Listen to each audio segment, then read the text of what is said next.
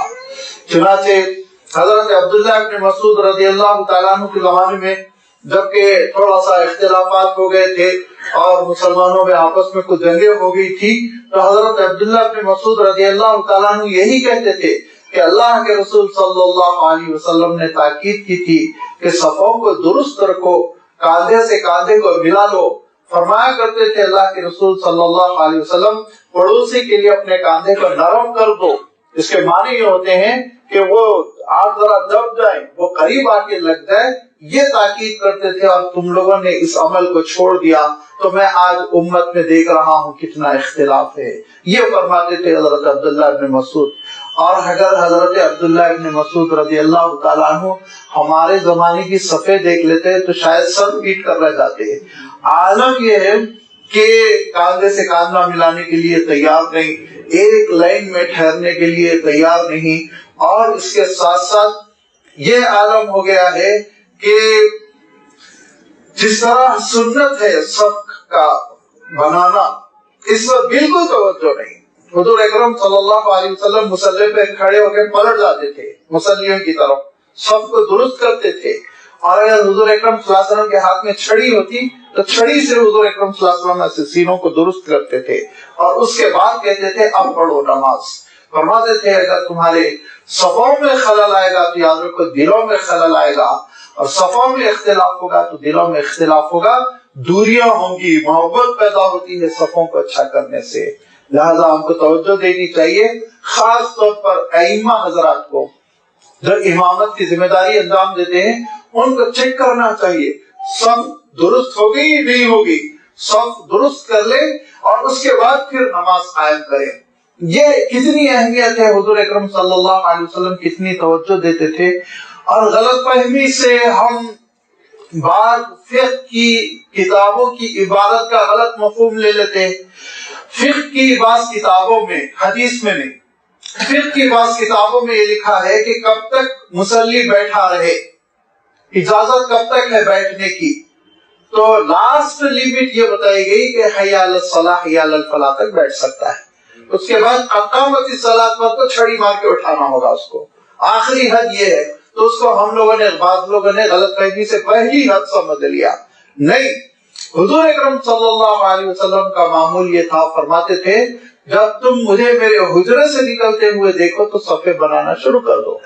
پھر صفیں بنتی چلی جاتی تھی, آپ صلی اللہ علیہ وسلم کے لیے جگہ دی جاتی تھی. آپ صلی اللہ علیہ وسلم صف اول کی طرف تشریف لاتے, پلٹ جاتے مصلیوں کی طرف. پلٹنے کے بعد اللہ کے رسول صلی اللہ علیہ وسلم صفیں درست کرتے, اور صفیں درست ہو جانے کے بعد حضور اکرم صلی اللہ علیہ وسلم نماز قائم کرتے. لہذا جس چیز کو ہم سمجھ رہے ہیں غیر اہم, وہ اتنی اہم ہے, اتنی اہم ہے کہ اگر صحیح صفیں مسجد میں بننے لگے تو انشاءاللہ ہمارے اختلافات ختم ہو جائیں گے, جھگڑے ختم ہو جائیں گے. جس اختلافات کا نتیجہ یہ ہو گیا ہے آج ہمارا دشمن پوری دنیا میں ہمارے سر پر بیٹھا ہوا ہے, جینا دوبر ہو گیا ہے. کیا عالم ہو گیا ہے برما کا, کیا عالم ہو گیا ہے فلسطین کا, کیا عالم ہو گیا ہے عراق کا, کیا عالم ہوا ہے افغانستان کا, کیا عالم ہوا ہے ملک شام کا, ہر دور جانے کی ضرورت نہیں ہے. کیا عالم ہو گیا ہے ہندوستان کا, اخبار آپ پڑھتے رہتے ہوں گے, سفر کرنا مشکل ہو گیا ہے, ٹرین میں مار مار کے گرا رہے ہیں, پھینک رہے ہیں, پیٹ رہے ہیں, مار رہے ہیں, قتل کر رہے ہیں, سب کچھ کر رہے ہیں, لیکن یہ مسلمان کے سدھرنے کا نام نہیں لے رہے ہیں. کب تک اللہ تعالیٰ مہلت دے گا؟ کہیں ایسا نہ ہو اللہ تعالیٰ کوئی دوسری قوم کو کھڑا کر دے, ہم کو منصب سے ہٹا دے. اللہ کے رسول صلی اللہ علیہ وسلم کی جو تاکیدیں تھی کتنی پیاری تھی. اللہ کے رسول صلی اللہ علیہ وسلم نے السلام علیکم کے ذریعے سے محبتیں پیدا کرنے کی کوشش کی. اللہ کے رسول صلی اللہ علیہ وسلم نے صف بستہ کھڑے ہو کر کاندھے سے کاندھا لگا کر اللہ کے دربار میں کھڑے ہونا ہے. یہ اور کبھی کبھی تو دیکھنے میں آیا مسجد میں پڑوسی کو منتخب کر کے کھڑے ہوتے ہیں. ہمارے شایان شان پڑوسی ہے بھی کہ نہیں ہے, اور نہیں ہے تو بعض لوگوں کو دیکھنے میں آیا کہ پیچھے کھڑے ہوتے ہیں, دوسری طرف کھڑے ہوتے ہیں. حضور اکرم صلی اللہ علیہ وسلم نے دیکھا ایک صاحب الگ کھڑے ہو کے نماز پڑھ رہے تھے. میں نے بارہا لوگوں کو دیکھا جن کے ذہن میں یہ خناس بھرا ہوا ہوتا ہے کہ میں وی آئی پی ہوں, وہ الگ کھڑے ہو کے نماز پڑھتے ہیں. میں نے بارہا دیکھا ہے. ایسے ہی ایک صاحب, شاید وہ ایسے نہیں رہے ہوں گے, دیہات کے سیدھے سادے مسلمان رہے ہوں گے, الگ کھڑے ہو کے انہوں نے نماز ادا کی. حضور اکرم صلی اللہ علیہ وسلم نے کہا کیا ہوا الگ کھڑے ہو کے نماز تمہاری نہیں ہوئی, اعادہ کرو. فرمایا اعادہ کرو, تمہاری نماز نہیں ہوئی ہے. اللہ تعالیٰ کے دربار میں جب بندہ آتا ہے تو جہاں چپل اتارتا ہے وہیں میپر بھی اتار دینا چاہیے. اب وہ عاجز بندہ ہے, اللہ تعالیٰ نے جیسے بندوں کو کھڑے ہونے کی تاکید کی ویسے کھڑے ہو جائے. فرشتے جیسے صف بنا کر کھڑے ہو جاتے ہیں. فرماتے تھے اللہ کے رسول صلی اللہ علیہ وسلم کیا ہو گیا تم لوگوں کو کہ تم لوگ اس طرح نہیں کھڑے ہوتے ہو جس طرح فرشتے کھڑے ہوتے ہیں. صحابہ نے پوچھا اللہ کے رسول بتائیے کیسے کھڑے ہوتے ہیں فرشتے. کہا کاندھے سے کاندھا ملا کر, درمیان میں کوئی خلل نہیں, جگہ نہیں, گیپ نہیں, ایسے صفے بنایا کرو. اور پھر اور ایک بہت عجیب و غریب برائی رائج ہو گئی, کیسے ہو گئی پتا نہیں. حضور اکرم صلی اللہ علیہ وسلم نے ارشاد فرمایا فرشتے دعا کرتے ہیں برکت کی, رحمت کی, اللہ تعالیٰ کی جانب سے قبولیت کے لیے. کس کے لیے؟ فرمایا صف اول کے لیے. تو صحابہ نے کہا صف ثانی کے لیے. تو حضور اکرم صلی اللہ علیہ وسلم نے پھر ارشاد فرمایا فرشتے دعا کرتے ہیں برکت اور رحمت قبولیت کی صف اول کے لیے. صحابہ نے کہا اور صف ثانی کے لیے. حضور اکرم صلی اللہ علیہ وسلم نے ارشاد فرمایا فرشتے دعا کرتے ہیں رحمت و برکت قبولیت کی صف اول کے لیے. صحابہ نے کہا اور صف ثانی کے لیے. کہا صف ثانی کے لیے. تو ایک صاحب نے کہا صف ثالث کے لیے, تیسری صف کے لیے. تو حضور اکرم صلی اللہ علیہ وسلم نے کوئی جواب نہیں دیا, خاموش ہو گئے. قبولیت ہے صف اول میں. اور آپ دیکھیں گے جمعہ کے دن وہ باہر سیڑھی کے پاس ٹیک لگا کے بیٹھا رہتا ہے. کیا ہے, مسجد آ رہا ہے, مذاق کر رہا ہے. وہ اللہ تعالیٰ کو یہ میسج دینا چاہتا ہے مجھے تمہاری رحمت کی ضرورت نہیں. نعوذ باللہ, چیلنج کر رہا ہے اللہ کی رحمتوں کو. فرمایا کہ صف اول کی اہمیت اگر معلوم ہو جائے تو جو شخص لنگڑا ہو چکا ہے, چلنا نہیں آ رہا ہے, تو وہ اپنے کلہے کے بل سڑکتا ہوا وہ مسجد میں آئے گا اور صف اول میں بیٹھے گا. اور لوگوں میں مقابلہ آرائی ہوگی تو قرعہ ڈالنا پڑے گا صف اول میں کس کس کی باری ہے, آج کون کون بیٹھے گا. یہ کیفیت ہوگی. فرمایا یہ اہمیت ہے صف اول کی, اس کا اہتمام کیا جائے. صف اول پوری پر کر لی جائے, پھر صف ثانی, پھر صف ثالث. اس طرح سے ترتیب کے ساتھ بیٹھے تو انشاءاللہ ایک مینجمنٹ کے اعتبار سے بھی, انتظامات کے اعتبار سے بھی لگے گا کہ مسلمان قوم بہت ہی باشعور ہوتی ہے, سیریس سنجیدہ ہوتی ہے, سمجھدار ہوتی ہے. دیکھیے ان کے درمیان ایک ترتیب ہے. اور اس کے ساتھ ساتھ یہ تو چھوڑ ہی دیجیے, اس تاثر کی شاید اتنی اہمیت نہ ہو, لیکن سب سے بڑی بات ہے اجر جو ملے گا اللہ تعالیٰ کے دربار میں, قربتیں ملے گی. اللہ تعالیٰ بھی خوش ہوگا کہ میرا بندہ مجھ سے قریب ہونا چاہ رہا ہے, لہذا میں بھی اس سے قریب ہوتا ہوں. یہ کیفیت ہوگی. اسی لیے فرمایا تاکید کر دی کہ دیکھو صفے درست رکھو, صفوں کو سیدھا رکھنے کا اہتمام کرو, اس کو غیر اہم چیز نہ سمجھو, یہ بہت اہم چیز ہے. لہذا آگے ارشاد فرمایا کہ دیکھو صف بستہ فرشتے گواہ ہیں. تو وہ فرشتے گواہ ہیں جو پھٹکارتے ہیں, دھتکارتے ہیں, کس کو؟ گناہگاروں کو روکتے ہیں. زاجرات, زجر مانے ڈانٹنا, ڈانٹتے ہیں کہ نہ کرو گناہ, نہ کرو تباہ ہو جاؤ گے. ایسے ہی بندے مومن جب اللہ تعالیٰ کے دربار میں کھڑا ہو جاتا ہے تو وسوسے آتے ہیں, برے خیالات آتے ہیں. اور لازمی بات ہے جب انسان برائی میں رہتا ہے تو شیطان وسوسے نہیں ڈالتا, اس کا آپ وسوسے ڈالنے کی ڈیوٹی نہیں, ضرورت ہی نہیں ہے. وہ تو خود انسان تباہ ہو رہا ہے, جہنم کے راستے پر چل رہا ہے. لہذا بے حیائی کا کوئی انسان منظر دیکھ رہا ہے مگر اب شیطان خوش ہے کہ موصوف خود مگن ہے تو میں بیچ میں جا کے کیوں ڈسٹرب کروں. اور ان کا ملنے والا جو وبال ہے اس میں کمی کیوں کروں؟ زیادہ سے زیادہ وبال ملے، منافق ہو کر وہ برائی میں لگا رہتا ہے۔ لیکن جیسے ہی بندے مومن نیکی کی طرف آتا ہے اب شیطان کو اندر بے چینی شروع ہو جاتی ہے، لہذا اب وہ خلل ڈالے گا نماز میں۔ حضور اکرم صلی اللہ علیہ وسلم ارشاد فرماتے ہیں پہلے کیا کرے گا وہ، میں یہ پڑھا یا نہیں پڑھا، یہاں سے خیالات ڈالے گا۔ نفسیاتی بات اللہ کے رسول صلی اللہ علیہ وسلم نے ارشاد فرمائی کہ نماز کے لیے آپ کھڑے ہو گئے تو فوراً آ کے شیطان آپ کے ذہن میں یہ خیال نہیں ڈالے گا کہ وہ غلاظت اور وہ بے حیائی کا منظر ذرا ذہن میں ڈال دو، نہیں، پہلے کہے گا صحیح پڑھا نہیں پڑھا، کتنے رکعت ہوئے، کیا ہو، یہاں سے خیالات۔ اب بکھر گئے خیالات تو بکھر گئے، پھر معلوم یہ ہوا امام صاحب نے السلام علیکم ورحمۃ اللہ کہا تو کوئی شاید اچھا نماز ختم ہو گئی، پوری نماز خیالات میں گزر گئی۔ مومن کی ذمہ داری کیا ہے؟ فَالزَّاجِرَاتِ زَجْرًا، وہ ڈانٹ پھٹکار کرے شیطان کو، وہ تعوذ پڑھے اور اپنے خیالات کو مرکوز رکھے، کس پر مرکوز رکھے؟ آیتوں پر مرکوز رکھے، ایک ایک آیت کا لطف لے، اس میں غور کرے اللہ تعالیٰ کیا ارشاد فرما رہا ہے۔ حضور اکرم صلی اللہ علیہ وسلم کی تلاوت ہوتی تو عالم یہ ہوتا کہ اگر جنت کا تذکرہ آتا تو صحابہ کہتے ہیں ایسا لگتا کہ حضور اکرم صلی اللہ علیہ وسلم کے سامنے وہ پھل ہے اور آپ صلی اللہ علیہ وسلم توڑ رہے ہوں، اور جہنم کا تذکرہ آتا تو ایسے لرزہ طاری ہوتا ہے، اتنی گھبراہٹ کہ صحابہ کہتے ہیں ایسا لگتا جیسے حضور اکرم صلی اللہ علیہ وسلم کے سامنے ایک قدم جہنم ہے، ایک قدم کے بعد کہ ایک قدم آگے بڑھائیں گے تو جہنم میں گر پڑیں گے، اتنی کیفیت طاری ہوتی ہے۔ آج عالم یہ کہ نماز ہماری کہاں، ہمارا دل و دماغ کہاں، اس کی وجہ یہ کہ ہم نہ قرآن مجید سمجھ کے پڑھ رہے ہیں، نہ ہم دعائیں سمجھ کے پڑھ رہے ہیں، اور جب سمجھنے لگتا ہے بندے مومن تو اس کی کیفیت ہی کچھ اور ہو جاتی ہے، اس کا اثر پڑتا ہے۔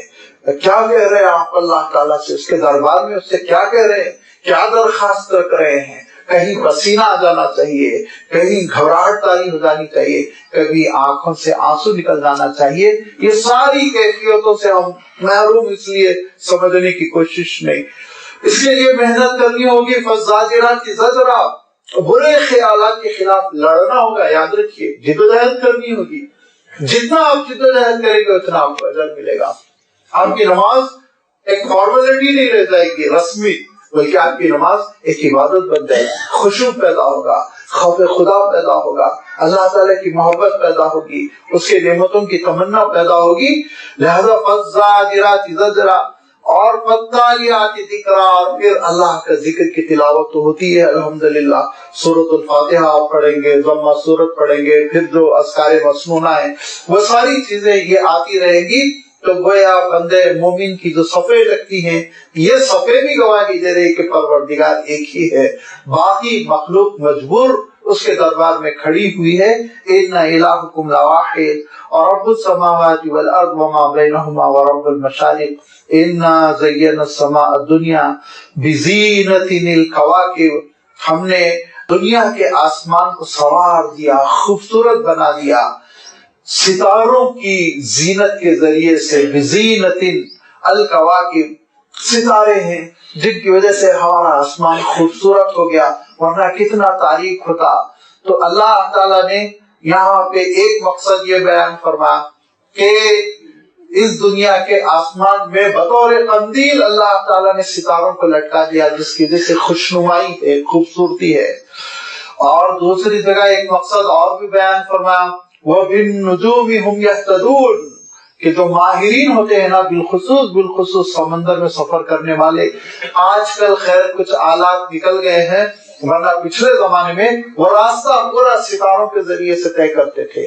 ان کو یہ معلوم ہوتا تھا یہ ستارہ مغرب میں ہے، یہ ستارہ مشرق میں، یہ جنوب میں، یہ شمال میں ہے، اسی کے ذریعے سے وہ رات بھر سفر کرتے رہتے تھے اور صحیح سفر کرتے تھے، اور سینکڑوں نہیں ہزاروں کلومیٹر کا سفر کر کے صحیح منزل میں پہنچا کرتے تھے۔ تو دوسرا مقصد یہ۔ اور تیسرا مقصد اللہ تعالیٰ نے یہاں پہ ایک اور بیان فرمایا، وَحِفْظًا مِّن كُلِّ شَيْطَانٍ مَارِدٍ، یہ اس حقیقت کو سمجھنے کے لیے تھوڑا سا بیک گراؤنڈ سمجھنا ہوگا۔ حضور اکرم صلی اللہ علیہ وسلم کی بعثت کے موقع پر ایک خاص اللہ تعالیٰ نے معاملہ فرمایا جس کی تفصیل سورۃ الجن میں آئے گی۔ وہ یہ کہ جنوں پر کنٹرول کیا گیا، جن کھلے پھرتے تھے اور یہ جن گھوم گھوم کر فرشتوں سے کچھ خبروں کو اچکنے کی کوشش کرتے تھے، معلومات کو اچک لینے کی کوشش کرتے تھے۔ 1% معلومات حاصل ہو گئی تو اس میں 99% ملاوٹ کر کے وہ جو جوتوش گیان کرتے ہیں نا، قسمت کا حال بتاتے ہیں، ان کے کانوں میں ڈالتے تھے۔ اور اس طرح سے حضور اکرم صلی اللہ علیہ وسلم کے زمانے میں کاہنوں کا، یعنی قسمت کا حال بتانے والوں کا، جوتوشیوں کا جال پھیلا ہوا تھا۔ یاد رکھیے، ابلیس انسان کو کنٹرول میں کرنے کے لیے جن اہم چیزوں کو استعمال کرتا ہے، اس کے اہم ترین ہتھ کنڈوں میں یہ قسمت کا حال ہے۔ اللہ کے رسول صلی اللہ علیہ وسلم سخت ناپسند فرماتے تھے اور فرماتے تھے جو جوتوشیوں کے پاس جاتا ہے قسمت کا حال معلوم کرنے کے لیے، وہ میرا نافرمان ہے۔ فقط عصا ابوالقاسم فرماتے تھے، وہ پھر میرا فرما بردار نہیں ہے۔ لہذا یہ سب جو اخبارات وغیرہ میں آتے ہیں نا، یہ ستاروں اور اس کے احوال وغیرہ، ان کو پڑھنا ہی نہیں چاہیے۔ بلیو کرنا تو بہت دور کی بات ہے، ان کو پڑھیے ہی مت، دیکھیے ہی مت اس ورق کو۔ لہذا وہ ابلیسی نظام تھا، جن جو ہے خبریں اچک کر لایا کرتے تھے اور لا کر اپنے کارندوں تک پہنچایا کرتے تھے۔ اچانک یہ ہوا، حضور اکرم صلی اللہ علیہ وسلم کی بعثت کا وقت آیا تو پہرے لگا دیے گئے، سختی، اتنی سختی کہ جنہوں نے کہا کیا مطلب، ہم عمر کی جانب اٹھنا چاہتے ہیں تو ہم کو ستاروں سے مارا جا رہا ہے، ستارے توڑ توڑ کر ان کے ٹکڑوں سے ہم کو مارا جا رہا ہے، گویا سنسار کیا جا رہا ہے، کیا بات ہو گئی، ایسا کیوں ہو گیا؟ وہ تعجب میں تھے، یہاں تک کہ جنوں کا ایک وفد حضور اکرم صلی اللہ علیہ وسلم کی خدمت میں حاضر ہوا، تب انہوں نے کہا اب سمجھ میں آیا کہ آخری نبوت اور رسالت کا زمان آ گیا تھا، اسی لیے آپ دیکھ رہے ہیں نا 28 تاریخ کی سیکیورٹی کیسی ہو رہی ہے، ابھی سے شروع ہو گئی ریہرسل، تو وہی کیفیت کہ ایک خاص قسم کی سیکیورٹی، آپ چاہے لفظ استعمال کر لیں کہ جنوں کے جو اختیارات تھے، جنوں کی جو ہلچل تھی، اس پہ گویا کہ پابندی لگا دی گئی، تو جن حیران تھے، یہاں تک کہ حضور اکرم صلی اللہ علیہ وسلم کی بعثت ہو گئی، تب ان کو معاملہ سمجھ میں آیا۔ اس کو آپ ذہن میں رکھیے اور دیکھیے، وَحِفْظًا مِنْ كُلِّ شَيْطَانٍ مَارِدٍ، اور ہم نے ستاروں کو اس لیے بھی پیدا کیا تاکہ بگڑے ہوئے شیطانوں سے حفاظت کا انتظام کیا جائے۔ لا يسمعون الى الملئ الاعلى، اگرچہ کہ وہ ملئ اعلیٰ میں عرش رحمان سے جو آرڈر ایشو ہو رہا ہے، جو احکامات صادر ہو رہے ہیں، ان کو نہیں سن سکتے، لیکن پھر بھی کیا ہوتا تھا کہ وَيُقْذَفُونَ مِنْ كُلِّ جانب، ادھر ادھر سے وہ خبر اچک لیا کرتے تھے۔ فرمایا کہ یہ نہیں سن سکتے ہیں، لا يسمعون الى الملئ الاعلى، یسمعون نہیں فرمایا اللہ تعالیٰ نے، یسمعون فرمایا، ذرہ برابر بھی نہیں سن سکتے ملئ اعلیٰ کی باتوں کو۔ کیوں؟ یقذفون من کل جانب، ہر جانب سے پیٹے جا رہے تھے، ان کی پٹائی ہو رہی تھی، ان کو دھتکارا جا رہا تھا، قذفہ کے معنی پھینکنے کے ہوتے ہیں، پھینک پھینک کے ان کو مارا جا رہا تھا۔ دہورا ولہم عذاب واصب، اور ان کو دھتکارا جا رہا تھا اور ان کے لیے سخت سزائیں تھی، واصب شدید بھی ہو اور لمبا بھی ہو عذاب سزا، تو واصب کا لفظ آتا ہے، فرمایا ان کے لیے سخت اور لمبی سزائیں تھی۔ الا من خطف الخطفۃ، ہاں کبھی کبھی فرشتوں کی بات چیت میں سے کچھ اچکنا چاہتے تھے تو فاتبعہ شہاب ثاقب، تو ہم یہ معاملہ کرتے تھے کہ شہاب ثاقب سے، ٹوٹے ہوئے ستارے سے ان کی پٹائی کرتے تھے، ٹوٹے ہوئے ستارے ان کو پیٹا جاتا تھا، اس سے مارا جاتا تھا، جس کی وجہ سے ان کو بھاگنا پڑتا تھا۔ اب جو ٹوٹتے ہیں ستارے شہاب ثاقب، وہ تو اب حادثات ہے، لیکن حضور اکرم صلی اللہ علیہ وسلم کی بعثت کے موقع پر اللہ تعالیٰ نے اس خاص مقصد کے لیے بھی ستاروں کو استعمال فرمایا۔ اور اب یہ ہے کہ روزانہ حادثے ہوتے رہتے ہیں کائنات میں، ستارے ٹوٹ جاتے ہیں، ٹکرا جاتے ہیں، اور کبھی کبھی وہ دنیا کی طرف آتے رہتے ہیں، اور دوربینیں لگائے سائنسدان دیکھ کر حیرت کھاتے رہتے ہیں، اتنا بڑا ستارہ آ رہا ہے، ٹکڑا آسٹریلیا کے برابر ہے، امریکہ کے برابر ہے، دنیا سے ٹکرائے گا تو پاش ہو جائے گی، لیکن وہ دنیا کی فضا میں جیسے ہی داخل ہوتے ہیں تو ہوا کی رگڑ میں جل کر وہ پھر راک میں تبدیل ہو جاتے ہیں اور پھر اللہ تعالیٰ دنیا کی حفاظت فرما لیتا ہے. اسی لیے اللہ تعالیٰ نے اس فضا کو چھت فرمایا. چھت ہے محفوظ چھت. تو فرمایا الا من خطف الخطفۃ فاتبعه شهاب ثاقب. مگر یہ کہ جو خبر اڑا لینے کی کوشش کرتا ہے تو اس کے پیچھے لگا دیا جاتا ہے شہاب ثاقب کو, ٹوٹے ہوئے ستارے کو. اب ارشاد فرمایا کہ انسان جو ہے وہ اپنے آپ کو تیسمار کا سمجھ رہا ہے, لہذا کتنی چھوٹی مخلوق ہے اس کائنات میں ذرا وہ غور کر لے.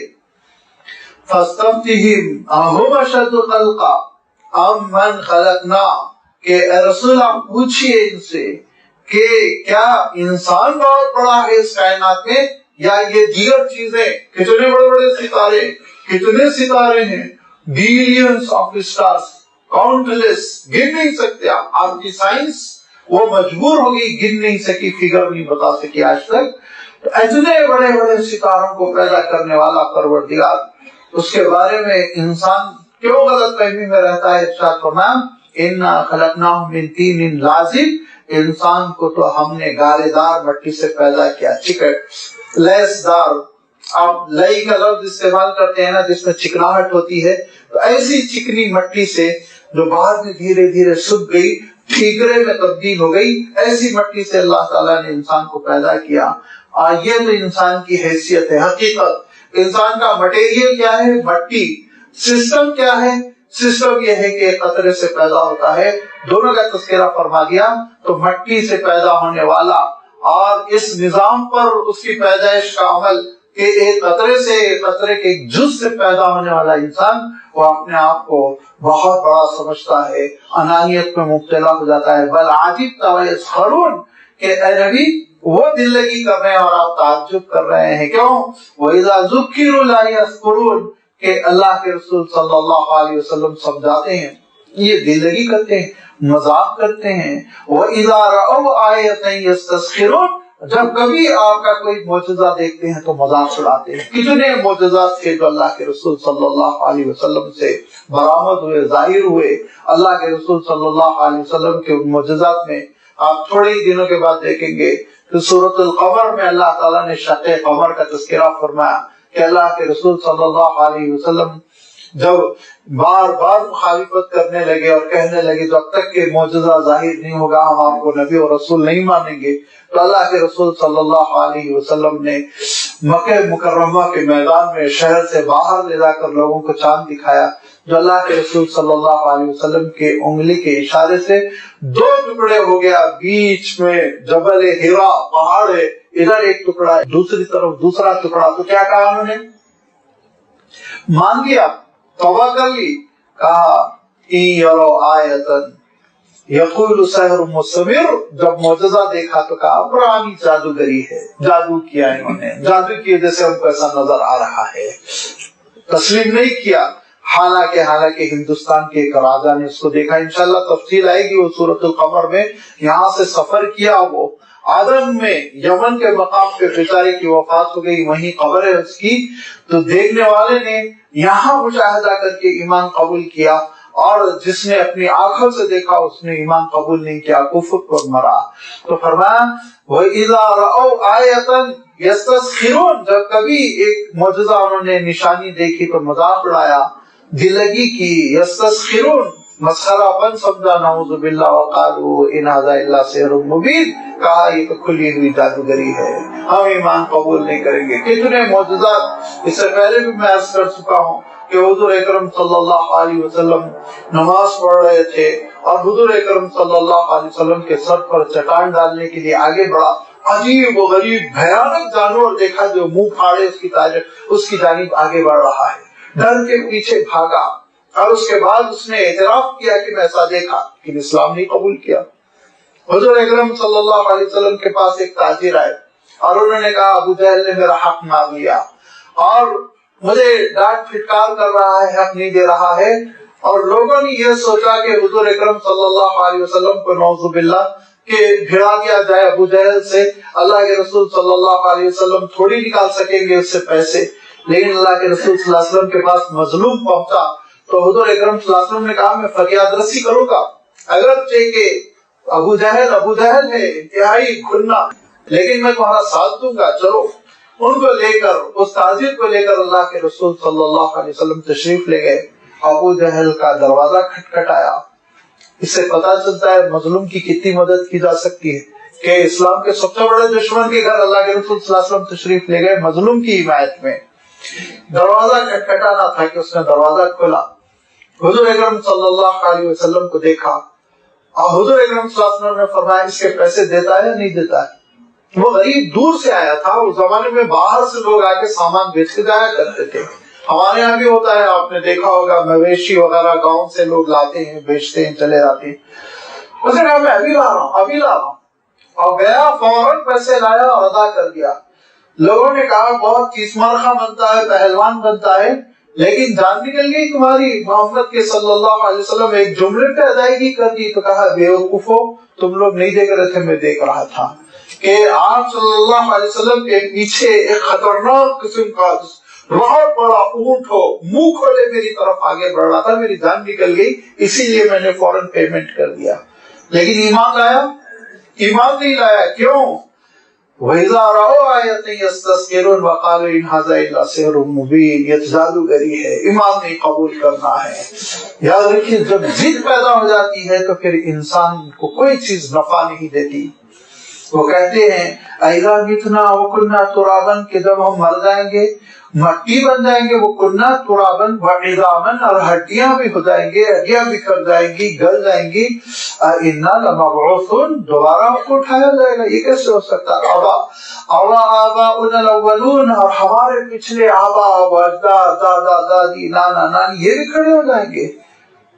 اللہ تعالیٰ ارشاد فرماتا ہے قل، اے رسول آپ کہیے نعم، ہاں، وَأَنْتُمْ دَاخِرُونَ، اور ذلیل ہو کے تم کو کھڑے ہونا ہوگا، داخرون، ذلت کے ساتھ تم کو کھڑے ہونا ہوگا، یہ ہو کر رہے گا، اس میں تم رکاوٹ نہیں ڈال سکو گے۔ ایمان قبول کرو گے تو عزت کے ساتھ، اور ایمان سے محروم مرو گے تو ذلت کے ساتھ تم کو اللہ کے دربار میں کھڑے ہونا ہوگا۔ وَإِنَّمَا هِيَ زَجْرَةٌ وَاحِدَةٌ فَإِذَا هُمْ يَنظُرُونَ، ایک ہی آواز ہوگی، پکار ہوگی، جو دوسرا سور پھونکا جائے گا، فَإِذَا هُمْ يَنظُرُونَ، تو سب دیکھتے ہوئے کھڑے ہوں گے، ساری چیزوں کا مشاہدہ کر رہے ہوں گے۔